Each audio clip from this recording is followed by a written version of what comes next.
Alright, welcome back to another episode of Project Y. Today I'm going to be taking out the old dash and then we're going to switch in the new one, which I'll talk about a little bit.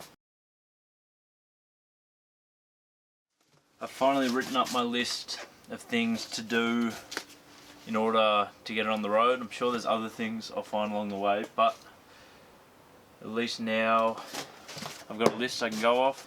Today I'm going to be taking out the old cracked dash, so the original dash. The original dash is the standard one. It has an aftermarket head unit in it, which someone switched in. I bought a new dash off Facebook, and the good thing about the new dash is it's sort of like, they're pretty hard to find and it's a bit rare. It's a dealer option with the tachometer in it. It's got speedo and everything the other one does. It's got a small clock, which is also hard to find, and it's got the original head unit in it. And the top of it is cracked, but it's not as bad as this one. It's actually pretty good for its age. They're pretty sought after because the tach alone is really hard to find, and yeah, a lot of people want them, so yeah, keen to chuck that in. The new dash. So as you can hopefully see, yeah, it's got its tach in it. It's got your speedo, and then your temp and fuel. It's got the small clock, and that's the original head unit in it. So yeah, they're really sought after. It is cracked, but I'll just put a dash mat on it. I've cleaned it up quite a bit since I bought it. It's looking more likely that today I'll probably just take the old dash out. There's some wiring and some things I need to figure out with this because I have to wire up the tach, and because the car never came with one, I have to run that wiring and some other things. A lot of it I won't be able to see until I've actually taken out the old one to see what's there and what isn't. The old one ran fine, except for there were some issues with the lights, but I think that might be a fuse issue. Potentially after roadworthy, I think I'm going to put a head unit in the glove box and run new speakers and all that, but it's not really needed for roadworthy, so I'll probably leave it till after. I'm just trying to get it on the road at this point.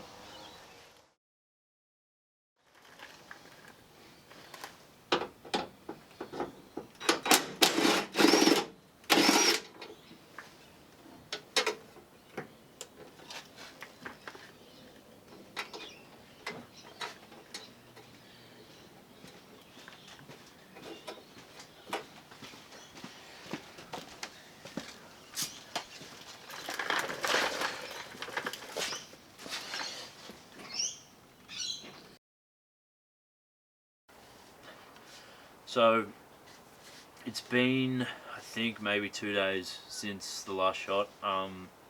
Since then, pretty much everything's disconnected, I think. We might run into some more. Doing the speedo cable was a massive pain. The whole thing's been a massive pain in the ass. Would not recommend at all. Yeah, hopefully I never have to do it again. It's been, yeah, shit. But yeah, I think I should be able to take it out now. All that has to come out is the radio, and then I think all the wiring is disconnected, so it should just pop out. Hopefully, we'll see.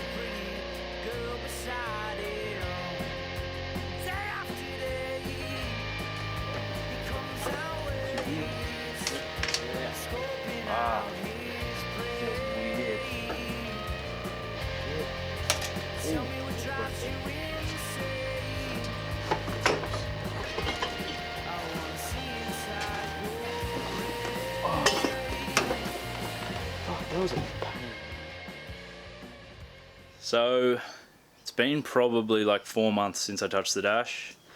We're working on it today. We're hoping to get it in today. Jack helping. The wiring's a bit of a headache because I rewired some shit wrong. What do we think? Do we think it's a Do we think the new dash is from an early model, but my dash is a late model, or we just So I'm not entirely sure what yours is. But this is definitely an early model dash. Yeah, so mine's 76, but we don't know what this one, but there's just some stuff that's in different places. But now we think we've got our head around it. Because originally we thought we were going to have to like rewire a whole new tach. But it's the looking wiring like... for the tach was already in the loom. It was just wrapped around itself. So we've unhooked those, that'll hook into here. But the red wire is a bit of a mystery. We're assuming it's just ignition. And it can pop it into there. As long as nothing else is supposed to go there, but we don't really know. Yeah, hopefully it doesn't, I don't know, set on fire. That'd be nice. But we got a battery for it. Tiny, cute little battery. Very small. It can actually run, we looked it up, it can run off a ride-on lawnmower's battery. So yeah, we're gonna dig into it. We're pretty much, it's ready to go in pretty much, isn't it? Yep, we're gonna line it up, sit in there, make sure we know where all the wires are going, and then start trying to push things together. Yeah, we did all new bulbs as well. Had to replace a bunch of the connectors. Yeah, we had to do like all new this because I did it all wrong. That's the money shot. That's what we want. So we pretty much realised that we forgot to buy a certain bulb for the small clock. So Jack reckons he's going to test it with the battery. I need your help though, because this takes 2 sets of hands. Yeah.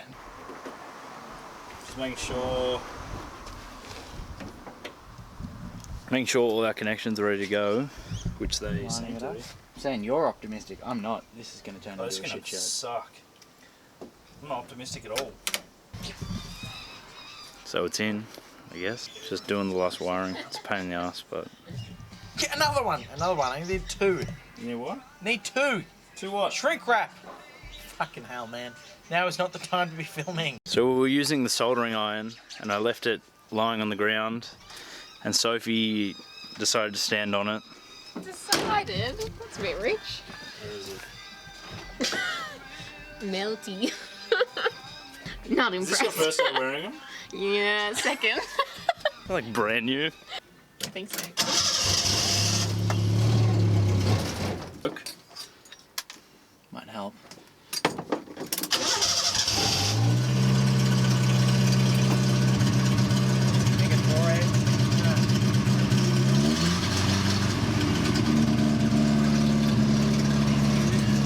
Oh, the lights work now. Yeah. Focus. Looks like maybe it's not grounded to the negative. I mean, we probably should change all those fuses. That would help, I'm sure. And that's the end of this episode. Oh, smoking. That's the end of this episode. This is where we die. And none of it works. The car starts. It's in. Fuck, what do we do? I We have to think check- we're missing a ground. I reckon the way it was... Oh, What? the beam light works. Hey! Get that one on there. The beam light works. That's like a whole 5% of it. Jesus, Harry.